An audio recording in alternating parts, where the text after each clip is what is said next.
Olá, seja bem-vinda, seja bem-vindo ao Conexões Culturais. Hoje nós vamos falar sobre This Is Us, uma das séries mais aclamadas de público e de crítica da Amazon Prime. Desde que estreou no streaming em 2016, This Is Us, que já está na quinta temporada, tem conquistado corações ao redor do mundo. Os fãs ficam inebriados esperando a próxima temporada.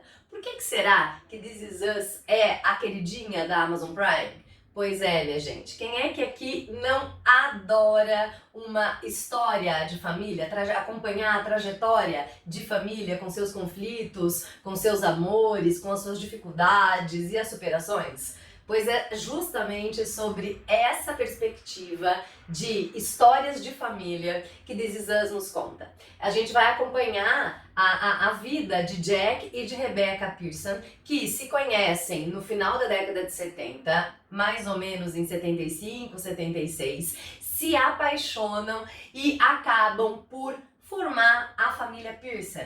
Mas desde o início, Rebecca e Jack Pearson já colocam em cena as suas diferenças. Enquanto Rebecca vem de uma família de elite estruturada e sonha em ser uma cantora em Hollywood, fazendo seus shows pela cidade onde eles moram, que é Pittsburgh, Jack é ex-veterano da Guerra do Vietnã, que acabou de voltar para sua cidade, vem da classe trabalhadora, tem uma família desestruturada, com um pai alcoólatra, que acaba implicando, né? O alcoolismo do pai implica desafios cotidianos de violência doméstica em relação à mãe ou a ele e aos irmãos, né? E ao seu irmão. E Jack acaba por se tornar mecânico e tem aí desafios imensos em relação à sua própria sobrevivência. Não quer mais depender do pai, tem os seus traumas de guerra e, ao mesmo tempo, quer constituir uma família e uma trajetória para si mesmo. Porém, logo no início a gente já começa a perceber como esses dois jovens de 20 e poucos anos já olham para perspectivas diferentes. Inclusive, Rebecca já tem até um outro pretendente, também da elite, etc., mas que não faz o coraçãozinho dela bater. O Jack, desde o início, já acaba conquistando a Rebecca. Bom, eu tô contando um pouquinho para vocês, obviamente, como é que os dois se conhecem e acabam se apaixonando, para que a gente entenda a história que vem aí ao longo de 4 décadas. A série ela vai se passar desde o finalzinho da década de 70 até 2020. A quinta temporada, que ainda não entrou na Amazon Prime, já mostra-os vivendo as agruras, as dificuldades da pandemia. E é tão interessante porque o contexto, inclusive, né, da morte do George Floyd e outras tantas, né, dificuldades que a sociedade norte-americana está passando ao longo desse ano, também vai ser enfocada pelos personagens. O que isso já nos coloca de tão relevante nessa série? É uma série atemporal. Ou seja, você pode assistir This Is Us pensando lá na década de 70 ou hoje e parar para olhar e sentir que This Is Us de fato somos nós. Por quê? Porque coloca para nós os conflitos, as dificuldades, as desavenças, as diferenças e ao mesmo tempo as muitas possibilidades de construção de projetos coletivos entre as pessoas da família, por mais diferentes que sejam.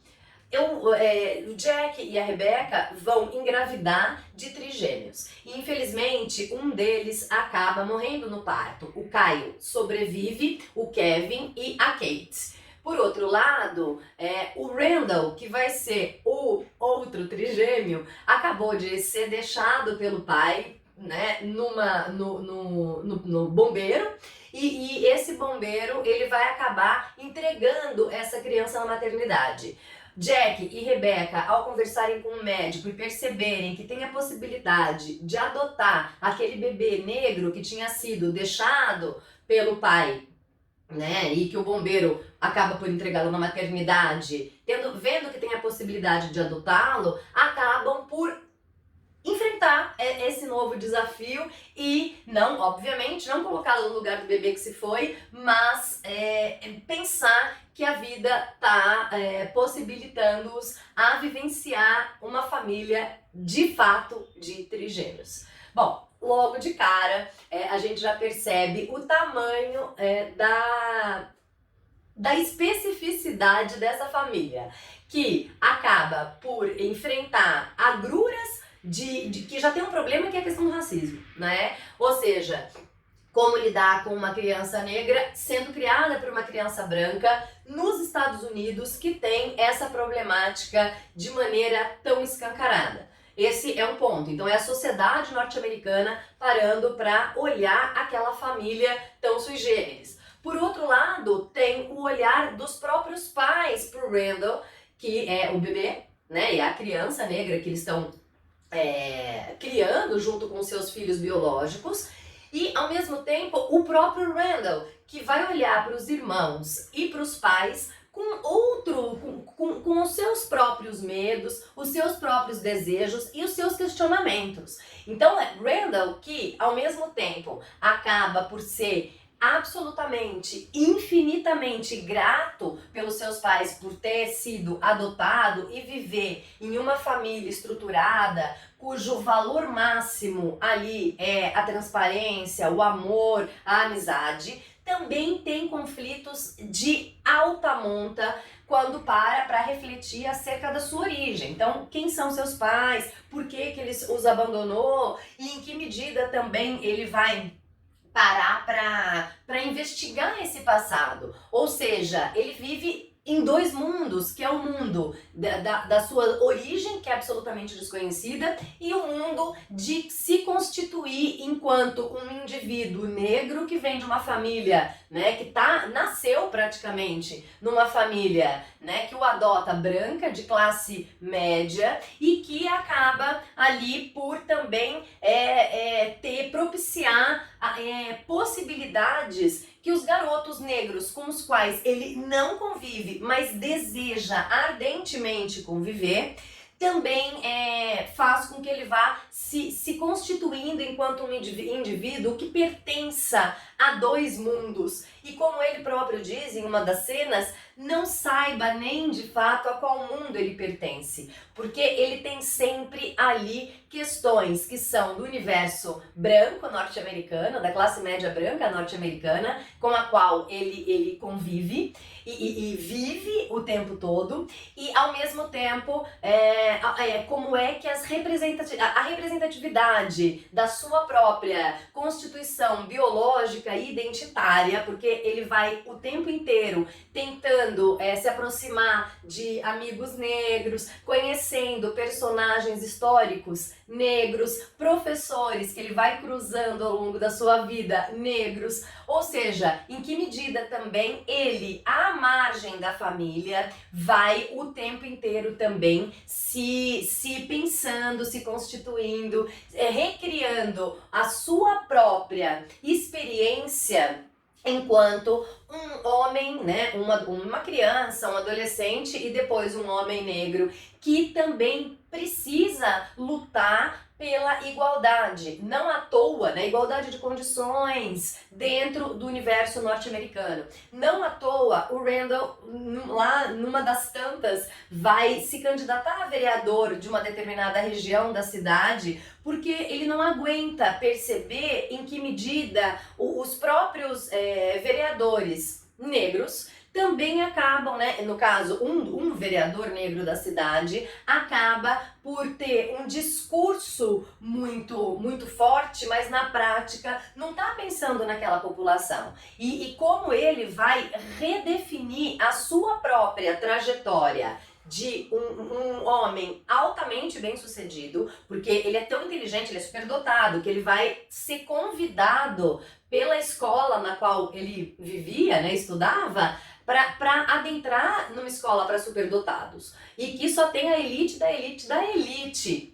dos Estados Unidos. E o Jack Pearson também vai olhar aquilo tudo e vai dizer: meu Deus, mas será que ele vai se adaptar? É quase uma escola nazista. Portanto, ele enfrenta todas as agruras e as dificuldades dificuldades de conviver na classe, né, na classe média alta, né, high middle class dos Estados Unidos, e em alguma medida também vai escolhendo como é que ele vai constituindo seu próprio caminho enquanto um homem de identidade negra. Esse é um ponto muito interessante. Tanto é que o Randall vai acabar por pensar e a sua vida afetiva e claro, e não é um processo racional, mas ele vai constituir a sua própria família com Beth, uma outra personagem, né, negra, que vai também ali vivenciar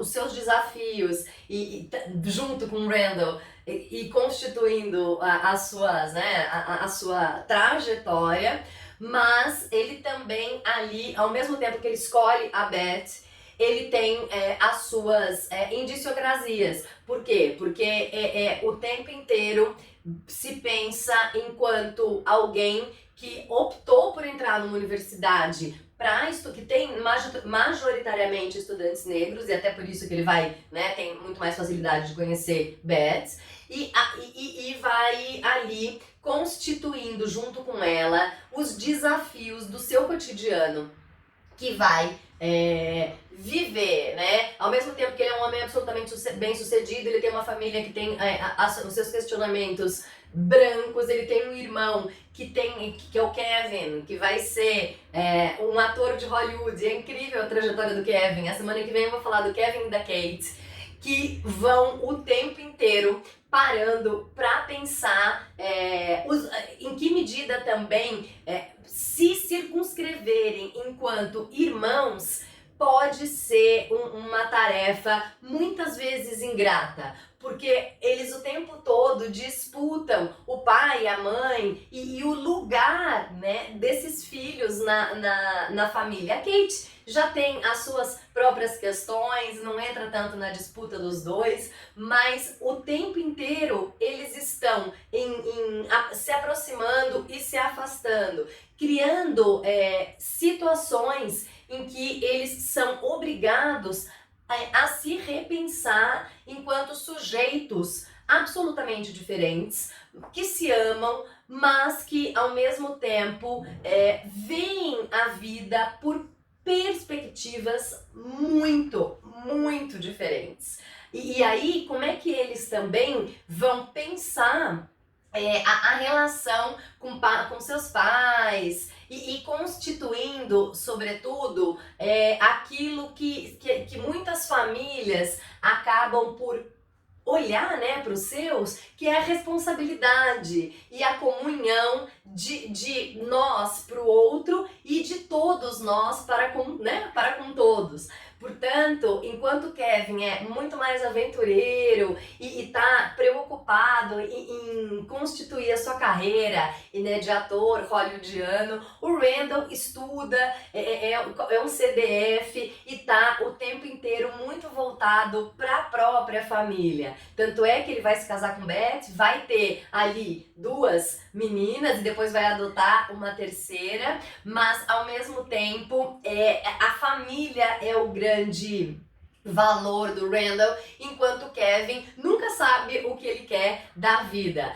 Foi apaixonado e se casou e depois se divorcia da sua amiga de infância, mas também tá ali sempre com os seus desejos, né, incongruentes, ser pai ou não ser pai, e como lidar com a sua irmã, com a sua mãe e obviamente com a morte de Jack Pearson, que acaba sendo uma das grandes temáticas da série. Vem comigo e vamos parar ali a semana que vem para pensar um pouco mais nos outros personagens, né, dessa família e como Kate e Kevin, principalmente, e como os pais param para, de fato, refletir sobre a educação desses sujeitos tão diferentes, mas fascinantes. Um beijo pra você e ótimo final de semana!